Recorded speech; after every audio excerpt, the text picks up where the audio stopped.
Science জার্নালে প্রকাশিত হয়েছিল। সেখানে তারা বলেছে যে আমরা যদি আমাদের এই পৃথিবীটাকে 100 বছর আগের পৃথিবীতে ফিরিয়ে নিতে চাই, তাহলে আমাদের 1 লক্ষ কোটি গাছ লাগাতে হবে। আমরা নারায়ণগঞ্জ নার্সারি মালিক সমিতি থেকে 20টা স্টল, আমার স্টলের নাম বাই বাই নার্সারি। আমাদের মেলা আয়োজনে নারায়ণগঞ্জ জেলা প্রশাসক এর উদ্যোগে আমরা দীর্ঘদিন মেলাটা করতে চাই। আর নারায়ণগঞ্জ যে জেলা প্রশাসক মাননীয় যে গাছ নিয়ে উদ্যোগ, তার আশা আমরা পূরণ করতে চাই। আমরা নারায়ণগঞ্জবাসী যাতে ঘাসে গ্রিন, সবুজ গ্রিন হয়, এই জন্য আমরা গাছ দিয়ে দীর্ঘদিন মেলা করতে চাই। আর গাছ যদি সবার কাছে পৌঁছে, আর সবাই যে জায়গায় খালি জায়গা আছে 2টা করে গাছ লাগান, পরিবেশ বাঁচান। আমার নার্সারি বাই বাই নার্সারি, বিভিন্ন ধরনের আমাদের এখানে চারা আছে, আপনারা নিতে পারবেন, সব ধরনের গাছ পাইবেন আমাদের এখান থেকে। অনেক দিন আমরা মেলাটা করতে চাই, যাতে নারায়ণগঞ্জ শহরে গাছ অনেক বিক্রি করতে চাই। এই জন্য আমরা দীর্ঘদিন সময় পাই, মাননীয় জেলা প্রশাসক আমাদের দীর্ঘদিন সময় দিলে আমরা গাছ গ্রিন ক্লিন যে সারের উদ্যোগ, এই উদ্যোগে সারের আশা পূর্ণ হয়, আমরা সবাই এই চেষ্টা করি। আমরা সুইজারল্যান্ডের সায়েন্স জার্নালের যারা ছেপেছিলেন তাদেরকে বলতে চাই, আমরা আপনাদের একটি পার্ট হয়েছি, আমরা 1 লক্ষ গাছ লাগানোর মাধ্যমে।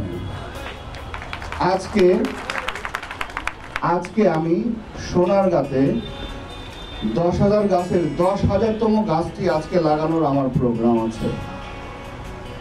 আপনারা জানেন ইতিমধ্যেই আমরা বিভিন্ন শিক্ষা প্রতিষ্ঠান, সরকারি দপ্তর, রাস্তার পাশে, সরকারি খাস জায়গায়, নদীর পাশে, আজকে আমার 3টা জায়গায় প্রোগ্রাম আছে শুধু বৃক্ষরোপণের।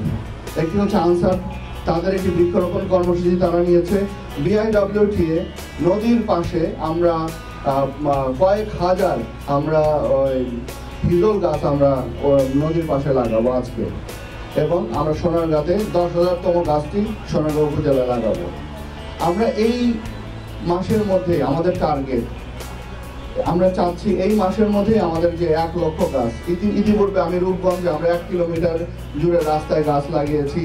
আমরা 2,500-এ সজনে গ্রাম, আমাদের ডিডিএল মহোদয় ছিলেন, আমরা সেখানে কৃষ্ণচূড়া বিভিন্ন রাস্তায় আমরা লাগিয়েছি। এবং সেই গাছগুলো দেখলে কালকে আমি যখন 2,500 থেকে আসছিলাম, সেই গাছগুলো যখন দেখলাম মনটা ভরে গিয়েছে। তা আমরা কেন এই গাছ আমাদের লাগাতে হবে? গাছ না লাগালে কি হবে? আপনারা জানেন যে পৃথিবীর তাপমাত্রা প্রতিনিয়ত বেড়ে যাচ্ছে। কেন বেড়ে যাচ্ছে? আমাদের একদিকে পপুলেশন ডেন্সিটি বাড়ছে, পপুলেশন বাড়ছে, আমরা ইন্ডাস্ট্রিয়ালাইজেশনের দিকে যাচ্ছি। এটিকে তো আমরা অ্যাভয়েড করার কোনো সুযোগ নেই। আমরা কি আমাদের শিল্পায়নকে বাদ দিতে পারবো? এই যুগে আমাদের উন্নতির জন্য শিল্পায়ন অবশ্যই লাগবে, কিন্তু আমরা সেই শিল্পায়ন অবশ্যই করব, পাশাপাশি আমরা আমাদের বসবাসযোগ্য যে পৃথিবী, কারণ একটা মাত্র, দেখেন কতগুলো গ্রহ আছে পৃথিবীতে, এখন পর্যন্ত সায়েন্স আমাদেরকে বলেছে যে একমাত্র বসবাসযোগ্য যে গ্রহ সেটি হচ্ছে পৃথিবী। তা আমাদের এই পৃথিবী, আমাদের যে পৃথিবী, সেই পৃথিবীকে বসবাসযোগ্য করে রাখতে হবে আমাদেরই।